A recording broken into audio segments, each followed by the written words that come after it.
celebration of Nextstar's Founders Day of Caring, the team at News Channel 6 gave back to Ronald McDonald House Charities of Augusta and their mission of taking care of families in need. It's our way of making a difference in the community. The News Channel 6 mobile app is now even better. Download it today. Weather headlines on News Channel 6, brought to you by Southpaw Roofing. Right now on News Channel 65, new lines possibly drawn in South Carolina. Why not everyone is on board with a proposed political map, as your news at 5 starts now. Live from Television Park, this is WJBF News Channel 6 at 5.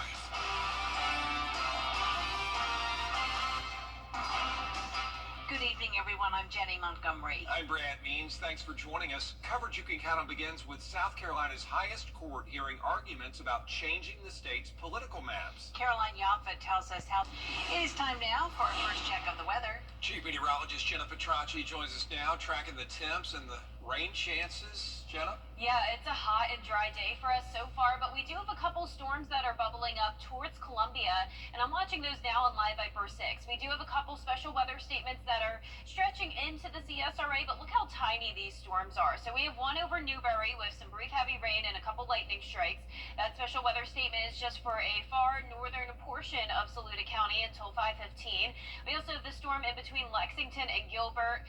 Both of these are small but capable of producing 50-mile-per-hour wind gusts, and they're moving off towards the west at 15 miles per hour. It's completely dry and a little breezy here on our Terry Lambert Hyundai Skyview Cam in Swainsboro. The temperatures are warmer than they were yesterday by at least around 2 to 5 degrees. So even yesterday was hot, but today is hotter with temperatures in those mid to upper 90s. 97 now in Augusta and Allendale, 99 in Bamberg, Gibson at 96 and 98 in Waynesboro. So no one at 100 right now, but we did have a couple places get to that triple-digit mark earlier, and you can see dew points are in the mid-60s to around 70, so that's making it feel even hotter. The current feels like temperature is 104 in Augusta and Evans, 107 there in Bamberg. Now looking at Live Viper 6, across the two-state you can see some pop-up storms here and there, but it is dry to the west of us.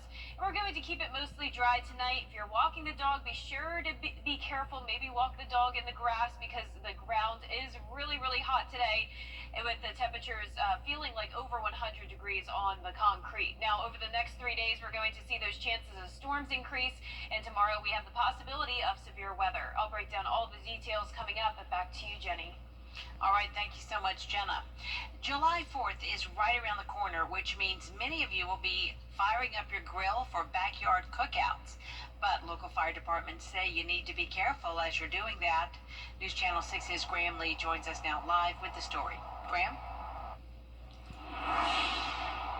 Well, Jenny, I'll tell you what, this is what we'll see a lot more of next weekend with travel and heavy travel on our interstates and our main roads. But many of our community people, or the people in our community, will be pulling out those grills to cook hamburgers and hot dogs. So our firefighters say there are a few key safety tips to keep in mind. If you remember, just a few months ago, the state of South Carolina issued a statewide burn ban because of a series of wildfires that happened across the Palmetto State. Now the Georgia Forestry Commission has followed suit. They've implemented a burn ban of their own, stretching from now until September 30th, October 1st. We did talk to firefighters, and they say that because of the hot temperatures we're seeing, along with the dry air, it creates a higher risk for the potential for fires in our area. So that's why as you pull out those grills, they say you need to be cautious, especially if you're using charcoal and lighter fluid. You're supposed to put it on and let it sit for 3 to 5 minutes before you light it. If you pour it on there and then light it, number one, you can get burned, but number two, it's not going to soak into the charcoal and light the charcoal off like it's designed to do. If you're using a lighter fluid, make sure it's a lighter fluid, not kerosene, not gasoline, not anything like that. Kerosene and gasoline are a lot more explosive than the lighter fluid itself. So firefighters say as you're preparing to grill and do that over the next couple of days, you need to be aware of your surroundings as well. And also as you're doing those out activities like grilling, you also need to make sure you're not wearing any loose clothing and to keep young children a safe distance away from the grills and the flames that will come with it. Live in Augusta, Graham Lee, WJBF News 6. And And when we talk about heat safety, a lot of you may think about kids, pets, and older folks, but in Aiken horse country, you have to add our four-legged athletes to that list. Here's Aiken Bureau Chief Sean Cabbage-Stock. I spent the day at the Aiken training track where they're adjusting routines to keep horses cool, safe, and hydrated. At the Aiken training track, it's all about beating the heat early. Horses head out around 5 or 6 a.m. and finish by late morning. Try to get everything done by 9 o'clock so that they're avoiding, working up a big sweat on the horses and stressing them. To stay cool, trainers use fans, misting systems, and shaded areas. Their biggest concern is dehydration. These guys will drink a lot of water. They'll drink up to 10 gallons a day. And you have to make sure it's fresh. At this time of year, you can get a little, algae. Got to clean the water troughs regularly. Signs of overheating are heavy breathing and sweating at rest. Here at the training track, if a horse hits a body temperature of 103 degrees, it gets a hose down with cold water and rubbing alcohol. Temperatures in the upper 80s to low 90s are risky. There's a racing rule at Saratoga that if the heat index goes over 105, they cancel racing. And that can happen right in the middle of the day. Horses don't sunburn like humans, but they can get dry skin and bleached coats. There's an adjustment because most of the horses and people come from out of this area. They usually come from the northeast or the mid-Atlantic where I came from. Heslip recommends clean water, electrolytes, fly control, and riding before 10:30 a.m. A lot of people that have moved here have brought older horses, and I have found with the older horses that I brought here, I would clip them in the summer just to keep them a little cooler. And the most important tip, don't wait until a horse looks sick to act. If you see any signs, contact a vet. In Aiken, I'm Aiken Bureau Chief Sean Cabbage-Stock, WJBF News Channel 6.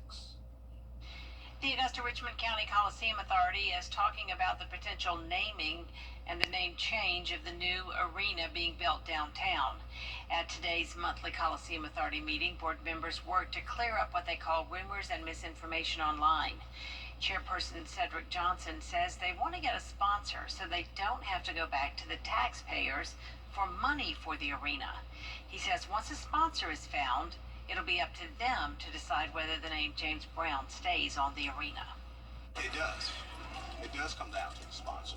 But I don't want y'all to think that having his name on the building is the only way that we can honor James Brown. James Brown's daughter Deanna was at the meeting. Hear from her on News Channel 6 at 10 and 11.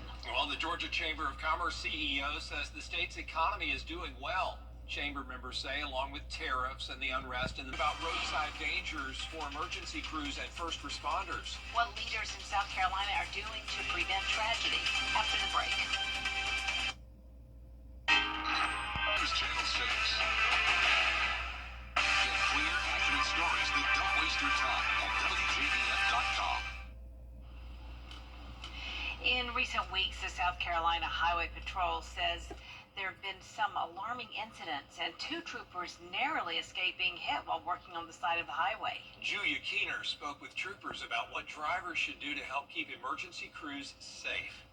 Recent incidents shine a harsh light on the dangers troopers face every time they step out of their patrol cars. Master Trooper Mitchell Ridgway says whether they are investigating a crash or conducting a routine traffic stop, things can turn deadly in an instant. Lots of times when people think about, especially law enforcement, they think about it being dangerous because somebody's trying to assault us or pull a weapon on us. But really, especially in the traffic world of law enforcement, where we're constantly on the side of the road, enforcing traffic laws, working collisions, really the most dangerous thing we face day in and day out is either being involved in a collision or being struck by a vehicle. Video from just a couple weeks ago shows a vehicle that ran off Interstate 26. It came within inches of the state trooper and hit the vehicle that had been stopped. It was really amazing that he wasn't killed there. Another shows a trooper jumping over a guardrail to avoid being hit after a vehicle lost control on Highway 77 in Richland County. Ridgway says watching these videos remind him of a close call he had in 2015 when an impaired tractor-trailer driver sideswiped him. I'll never forget it. 2015, my wife was about 9 months pregnant with our first daughter. I was in shock for, a while really that I wasn't killed. We're talking inches. That would have been the difference in, serious injury or death. Highway Patrol urges drivers, slow down, stay alert, and move over to keep emergency crews safe. And asks drivers being pulled over to pull as far off the road as possible. It's never a good feeling when you're a state trooper on the side of the road and, you go to make a traffic stop and somebody pulls up next to a guardrail and you have 6 inches between you and, the traffic moving by you at 80 miles an hour. Still ahead, hot days mean higher chances for heat-related illnesses. Doctors talk about the warning signs after the forecast. And tomorrow will be another hot day with a heat advisory once again in effect, along with that chance of severe weather. I'll have a full Viper 6 forecast right after this break. Weather headlines on WJBF News Channel 6. Brought to you by Southpaw Roofing. Roofing done right. WJBF News. Now, your most accurate forecast with WJBF Live Viper 6. Welcome back. It's become pretty cloudy outside, and that's dropped our temperatures down by just a couple degrees, so that's good news. But here's a live look in on our Terry Lambert Hyundai Skyview cam over in Waynesboro. We're sitting at 97 degrees in Augusta, but earlier we did get up to 98 at least. We'll see what our almanac ends up showing as the hottest temperature today, but it's feeling like over 100 degrees thanks to dew points at around 70, and we have a light breeze coming in from the east. Now, around the CSRA, we're seeing anywhere from around 94 degrees in Washington and Crawfordville to 97 in Evans, 98 in Aiken. Bamberg is our hottest spot at 99 degrees.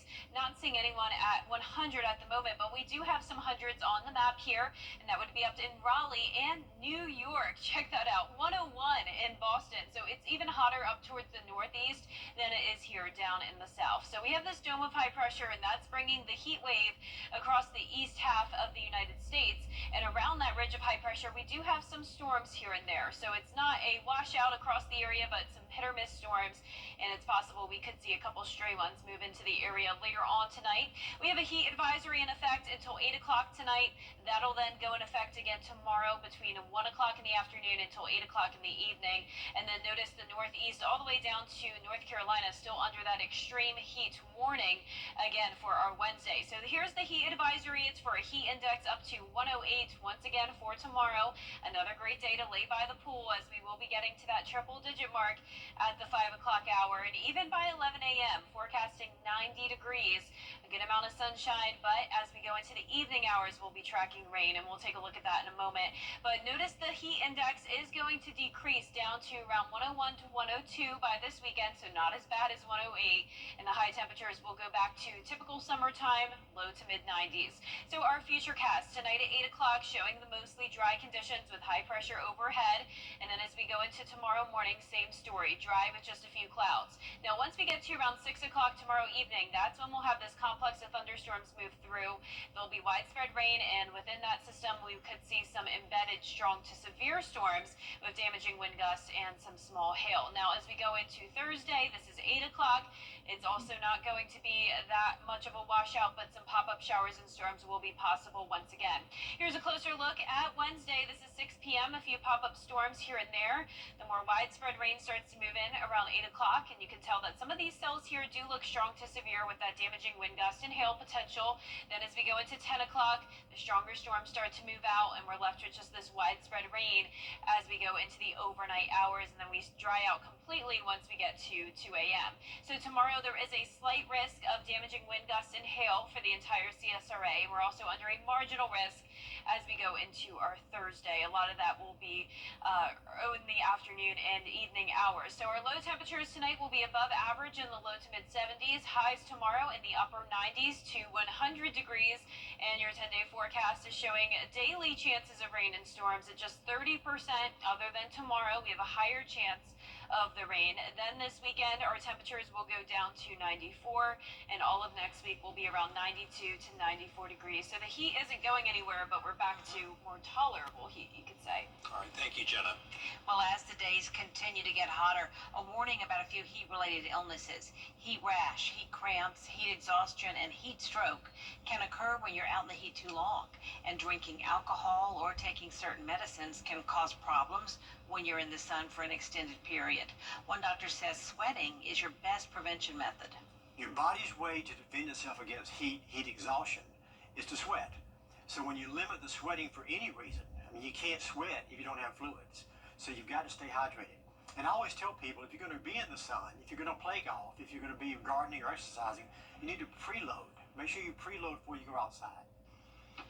Doctors say you should make sure to stay hydrated throughout the entire day to prevent any heat illnesses.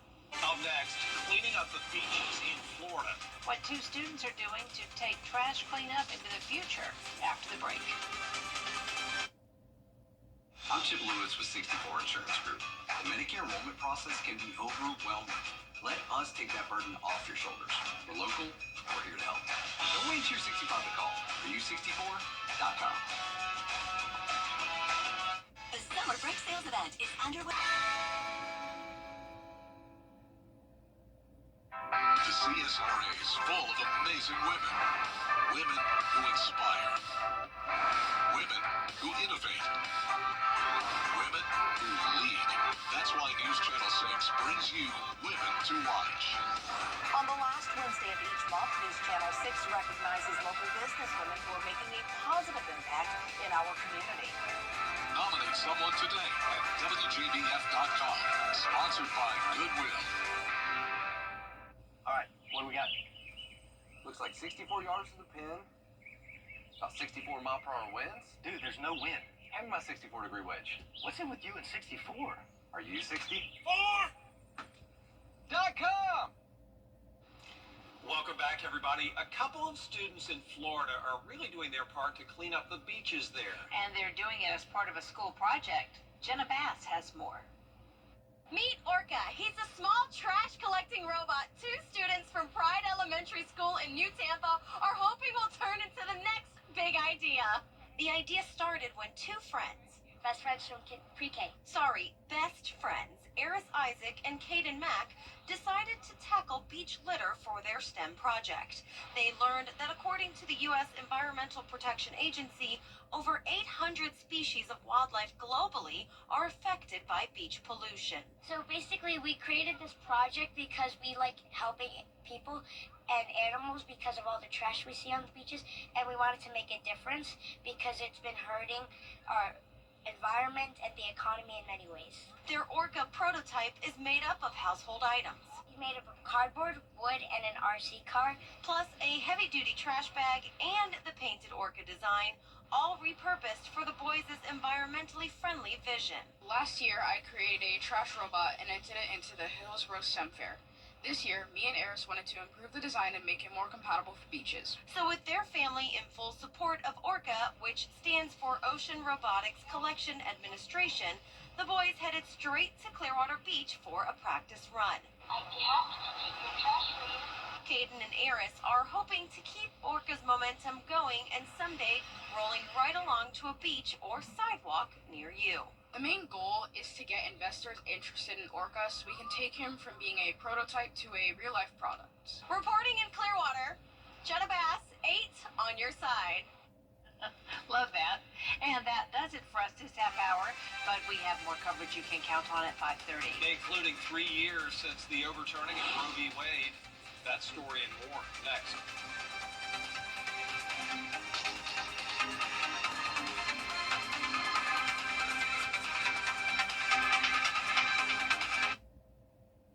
At Lionel Smith Limited, the finest in men's clothing. The Live 5 for 6 Skyview Network, sponsored by Terry Lambert Hyundai. Live from Television Park, this is WJBF News Channel 6 at 5:30. Good Good evening, everyone. I'm Dee Griffin. Thanks so much for joining us on News Channel 6 at 5:30. Topping today's headlines, today, South Carolina's highest court heard arguments about possibly changing the state's political maps. The League of Women Voters is suing the state over South Carolina's redistricting map, saying it is unfair and illegal. They claim the map was redrawn in favor of a Republican congressional race in the Low Country. Many people will be grilling out leading up to the 4th of July, but with these hot temperatures, firefighters want you to keep a few safety tips in mind. Firefighters say the hot temperatures and dry air create an increased risk for fires in our area, and that's why they want you to be cautious as you fire up the grill. We'll have these headlines and more at 6, but first, coverage you can count on continues with, it's been 3 years since the Dobbs decision overturned. It's been 3 years since the Dobbs decision overturned Roe v. Wade. Democrats are